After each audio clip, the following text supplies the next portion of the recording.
The game I am going to show you is from a December tournament amongst my students. This was between Adrit and Shankar. In this game, Shankar played a move that looked really stunning, and Adrit didn't react properly and got into trouble. So it's a very nice game to watch. Let me take you through the opening. C4. Adrit plays the English. Shankar plays E5. Knight to C3. Knight F6. Just developing the piece. E3. D5. Early center break. Takes, and then knight E2. Preparing D4 for white. Knight B4. This is an interesting move by Shankar. The knight is heading to D3. So white should stop it. So white plays D4, which is the right move. And here pawn takes was played. In this position, black has a good move. Can you find out the winning move for black in this position? White's opening has gone wrong. If black plays the next move correctly, he's winning. The move was bishop f5, threatening knight c2 and knight d3, and it's just all over. So if black plays bishop f5 here, there's no defense. Knight c2 will win a rook, at least an exchange, or a rook if the knight can come back. Knight d3 is another problem, and then knight f2 is another option for black. So bishop f5 is a winning move here for Shankar. Considering that the knight is already on b4, he should have played this, but he could not resist from playing an interesting move. He played bishop c5. What is this move? A free piece. What's the point? Because if queen takes, king will take. There's no knight c2. So why can't we just take it?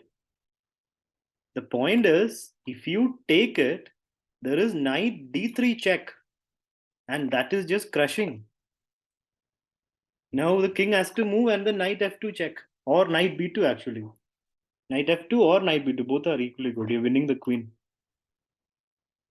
King moves and we just take it. We just take the queen. So this is the point of bishop c5. What a move. But if Adrit had reacted properly to this, he could have won this game. This move is actually a mistake. Can you find the winning move for white in this position? Adrit played bishop e3, which is not good enough. There was a better move here for white, which would get him the piece. Can you find out? The move was a3. We can't take the bishop because knight d3 check. Why don't we play a3? If the knight goes back, we take the bishop. Free piece. And white's a piece up and completely winning.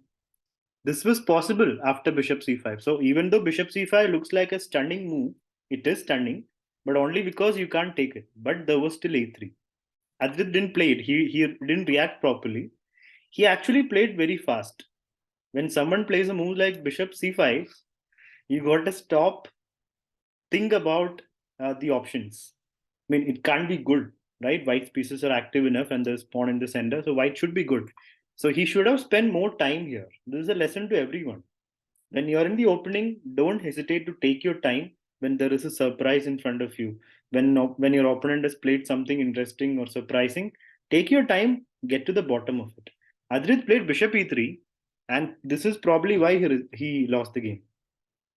I mean, it's not exactly because of this move, but after bishop back, pawn a3, knight d5, position looks fine for Adrit, for white. G3. G3 is a slight mistake. I mean, why don't we just take, and knight c3? Yeah, this is a very normal way to play. Why allow knight take bishop and get your pawns doubled and open up the king side? So this was a bad decision by Adrit. He played g3. He should have just exchanged on d5. Knight takes, pawn takes. The pawn structure is terrible. There are pawns in the center, but look at the pawn structure. It's just broken. And there's an open file here. If I just put a queen here, you can't castle. So queen g5 was immediately attacking the pawn. Adrit defended it, and now he castles. White is still 2 steps away from castling. He plays bishop g2, getting ready to castle, but rook d8 and castles. Now here black played knight c6, developing his knight, and white played knight e4, attacking the queen, but queen went to h6. This is a very nice move. The queen keeps pressure on e3, pinning the queen almost, and keeps pressure on h2. So this is a very good move by black. He could have played knight queen h5 as well, but then there's no pressure on the pin. So he played queen h6. Nice move, and knight f4 was played. In this position, black has a winning move. Can you find out what the winning move could be here for black? There are pins everywhere. Like there's a pin here, almost a pin this way, and almost a pin this way.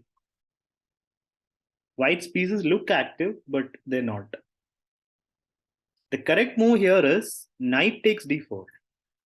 You might think after pawn takes, if bishop takes, I can just play king h1. There's no check with the bishop. What's the problem? You might think. But then bishop won't take, rook will take. And now there are big problems. Queen's attacked. If you move the queen, I just move the rook and queen gone. And there's no place to hide the queen as well. Even if you go to e1, I'll just play rook d1. Or rook and e4 actually. If you go to c1, I'll just play rook d1 or rook c4, anything. And I'm up a queen. So this was winning. So after knight into d4, white will have to play king h1. And black just won a pawn, and it's a good position. But he didn't play that. Shankar played knight e5. Another move that looks very good, but there was a better option with knight d4. This is a bit tough. Knight d4, pawn takes, rook takes. It's not easy to see because we might calculate bishop takes directly, but not rook. So knight e5, of course, you can't take it. There's a pin. And here came the biggest blunder of this game. It is beyond me why Adrit would play a move like queen f2. I mean, why even move the queen? He wants to take the knight, but the knight will move. Queen f2 is asking to be hit with knight g4.